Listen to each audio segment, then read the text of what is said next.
Sa hapong ito ay tungkol po sa senior citizen. Ayan po. Alam nyo naman pong mahal kayo ni Dr. Irene Lim, mga elderly. And halos lahat po ng mga elderly ay meron na hong kanya-kanyang comorbidities, no? Mga sakit-sakit, nararamdaman. Kaya ho ang advice ko sa inyo, uminom ho kayo ng ating kape 3 times a day at maiibsan po kung ano man yung inyong karamdaman, no? Kasi ho, napakaganda ho yung laman ng ating coffee. It is not just an ordinary coffee, no? Makagagaling ho yan at mai-improve ho ang inyong mga nararamdaman. Now, pag senior na ho, syempre, ibig sabihin 60 years old and above. Kailangan hong kumain ng balanced diet, rich in fruits, vegetable, lean proteins, and whole grains. Kailangan ho, may adequate intake kayo ng calcium, vitamin D, and B12, which is meron ho niyan ang ating kape sa dami ho ng nutrition na laman niya. And stay hydrated. Even if the sense of thirst diminish, sasadyain nyo hong uminom kasi po pag may edad na yung atin hong thirst center sa brain hindi na ho masyadong gumagana, kaya ho kahit dehydrated na kayo, hindi ho kayo nauuhaw, kaya sadyang iinom kayo kahit hindi kayo nauuhaw pagka senior na po kayo, no? Sa physical activity, mag-engage ho kayo at least 150 minutes or sabihin na natin 30 minutes 3 times a day, 3 times a week, sorry po, no? Pero doon lamang po kayo sa mga low impact exercises.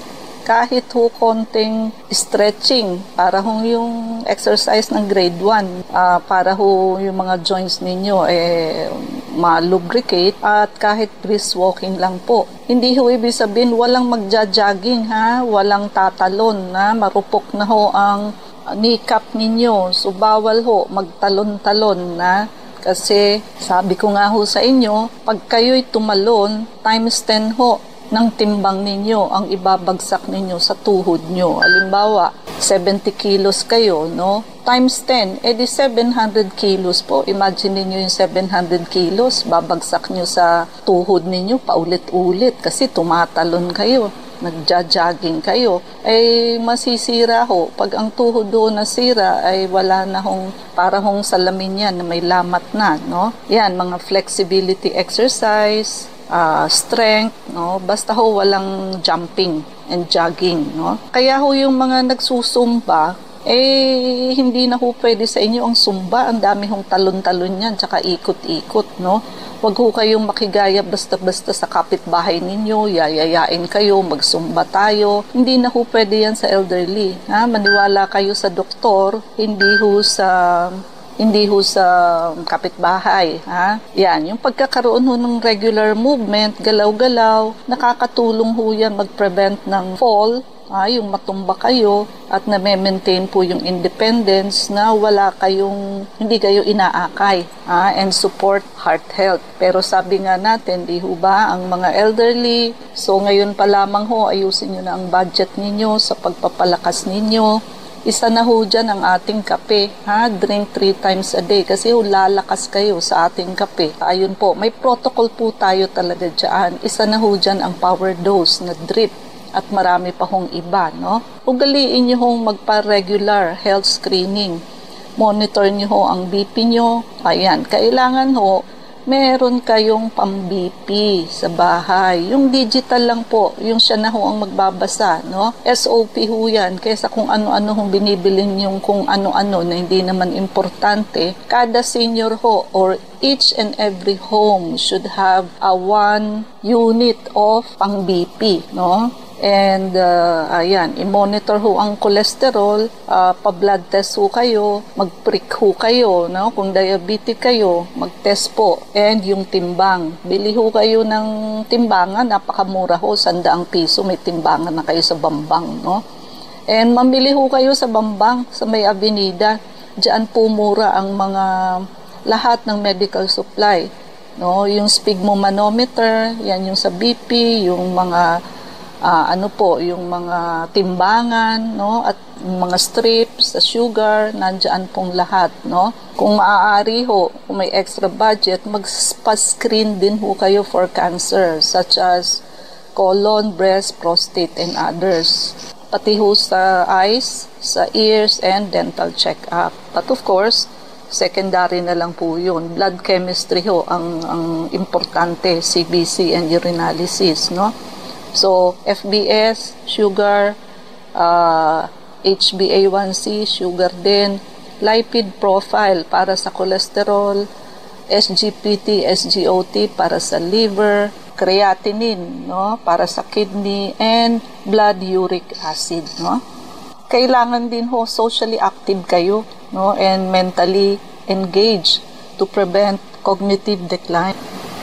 Huwag ho kayong nag-iisa-isa sa bahay at malulungkot ho kayo. Tsaka yung pakikipag-usap ho sa kapwa, nakakatulong ho yun maging mentally active ang pasyente, no? Kailangan ho minamanage din ang stress through hobbies, social connection, and relaxation technique. And kailangan ho, watch out kayo sa mga sign ng depression or memory loss, no? Para ho naaagapan. At yung mga common condition ho, tulad ng arthritis, diabetes, sakit sa puso, and osteoporosis, very common ho yan sa elderly at mga senior, no? Ugaliin ho to follow doctor's advice. Uminom ho kayo ng mga maintenance, please, no? Huwag ho yung iinom. Pag okay daw ang BP, hindi iinom. Iniinom lang daw ho pag tataas ang BP. Hindi po ganun, ano? Lalo kayong mai-stroke niyan kasi close open ho ng close open yung ugat ninyo. Pagka nakainom kayo ng gamot, bubuka ho yung ugat nyo, kaya bababa ang BP nyo. Pagka naman ho, hindi kayo uminom, magko-constrict ho or sisikip yung inyong ugat, tataas ho ang BP ninyo. Now, yung sinasabi nyo hong hininto ko na kasi nag-normal na, maling-mali po yun. Tandaan ninyo. Kung nag-normal ngayon ang BP nyo, iyan ho ay dahilan sa ininom ninyong gamot kahapon. Yan, talab pa ho yung effect niya. Pag hindi ho kayo uminom today, tataas na ho yan bago maggabi. So, tandaan ninyo, yung pag-normalize ng BP ninyo, effect pa ho yan ng gamot na ininom ninyo. It doesn't mean na hindi na kayo iinom kasi babalik ho sa high blood ang blood pressure ninyo. Malinaw yan. Naku, ang dami-dami hong pasyente na hininto kasi normal na ho ang BP. Hindi po, hindi nyo basta-basta manonormalize ang BP niyan, no? Kung paano ho prescribe sa inyo ang maintenance ninyo, ganun po ang gawin. Huwag nyo hong binabago. May mga pasyente hong binabago kayo na hong magdoktor pagka ganun. Huwag na kayo magpa-check up. Bakit pa? Hindi nyo naman susundin. Tingin sa inyo ng ibang tao sa kung bumagsak ho kayo at maumpog ang ulo ninyo o ma-fracture kayo. Napakababaw pong dahilan noon, no? Talaga namang hong may edad na, bakit pa ayaw pang aminin? Ang mahalaga ho, yung mag-edad kayo o maging elderly kayo na kayo'y healthy, no? So, ingatan nyo ang sarili nyo, huwag kayong matumba dahil may konting imbalance. Hindi ho yung iisipin ng ibang tao kaya ayaw nyong magtungkod. Maling-mali po yan, no? And i-maintain nyo ho ang pagkakaroon ng strong legs and good balance. So, iyan na nga ho. Isa ho sa sinasabi ko sa inyo, magpa-treatment na ho kayo sa amin, no? May protocol ho tayo dyan. Isa na ho ang PRP at yung atin hong power drip. But meron pa ho tayong ibang inilalagay, no, sa inyong katawan. Lalo na po ang may high blood, no, very near ho kayo sa heart attack and stroke. And hindi lamang ho yun, kidney failure, pwede ho kayong ma-dialysis dyan pag hindi nyo ho naipapasok sa normal ang BP ninyo. Type 2 diabetes, ayan, para hindi na ho mangyari sa inyo ang mga komplikasyon. Nerve damage, which we call neuropathy. Nephropathy, which is kidney damage. Retinopathy, which is blindness. Kaya ho, yung pagpayat ninyo, may ibababaho ang sugar ninyo at BP ninyo, no? Isa ho yan.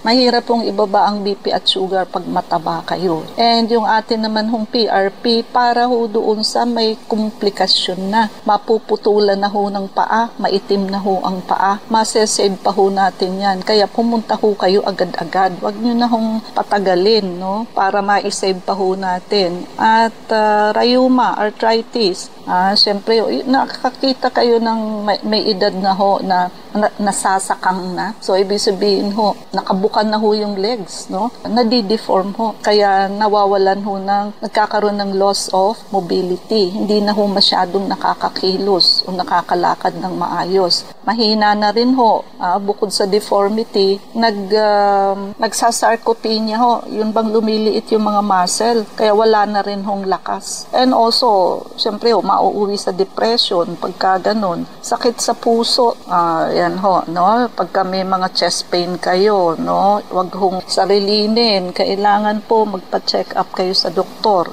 Siyempre, pag senior ho, malapit sa dementia at Alzheimer's. Nawawalan ho o loss of memory. Ayan, nauuwi so inability na mag-perform ng daily task, no? Kaya ho, nagpa-progress yung sakit, lumalala, then by the time na nahirapan hong huminga ang pasyente, saka palang tatakbo sa ospital, it's too late na ho pag ganun kasi nasira na ho ang puso noon, no? Kaya ho, babagsak na ang oxygen. Pag ang oxygen saturation ho ninyo sa pulse oximeter, nag-92, red flag ho yan, and below, naku po, ay baka sira na ho ang puso. Oras lamang po yan, no? Hindi po yan aabutin ng araw. Oras lang po, babagsak po ang oxygen yan hanggang sa wala na ho ang pasyente. Magugulat kayo. Kaya mag-ingat ho sa pulmonya. Kaya ho minsan mas maganda pa yung pulmonya na may simptomas at naaalarm ang pasyente na magpagamot. Sa walking pneumonia ho kasi malakas ang pasyente, nakakalakad, nakakapag-perform ng kanyang daily task, no? So, mas tricky ho si walking pneumonia. And of course, ayan, syempre, osteoporosis. So, medyo malambot na ho ang buto, nagkakaroon ng kyphosis, nakukuba ho. Loss of height, lumiliit. Kasi napipit-pit ho yung buto. At yung mga may COPD, frequent infection, yung sa may hika, yung dating mga smoker, kakaroon ho ng emphysema. At yung may mga cataract at glaucoma, ayan, siyempre ho, mauwi sa blindness. Inumin nyo ho ang kape natin at malaki ho ang benepisyo nito sa ating mga mata, no? And of course, yung mga na-stroke ho, may mga parte ng katawan di kayo maigalaw, may memory loss, no? Nakadepende na ho sa caregiver, no? So, inumin nyo ho ang kape natin, pati ho ang PRP. Makatutulong po yan sa inyo na lumiit ho yung bara sa utak ninyo at mag-i-improve po, of course, domino effect yung inyong pagkilos. At mag-ingat din ho sa depression, sa may edad na, kasi yung mamaya hindi halata, depressed pala. Sa harap ninyo, tumatawa pag siya na lang mag-isa, nakakaisip ho ng suicidal tendency, no? Cancer, ayan, usually ho kasi nagsisimula ang cancer at the age of 50 and above. So, kailangan ho nakamonitor kayo sa kalat. And kung gusto niyo hong ang cancer ninyo ma-address at hindi na ho kayo balikan, ma-prevent ho ang kalat, pumunta ho kayo sa amin. Bakit? Pati ho yung root cause at kalat ng cancer ay mape-prevent ho kasi we are going to address yung root cause. Tatanggalin natin at pati ho yung mga microscopic cancer cell, matatanggal po natin yan. May protocol po tayo dyan, no? So, mga senior, marami pa ho sanang iba, kaya lang ho, wala na ho tayong oras, no?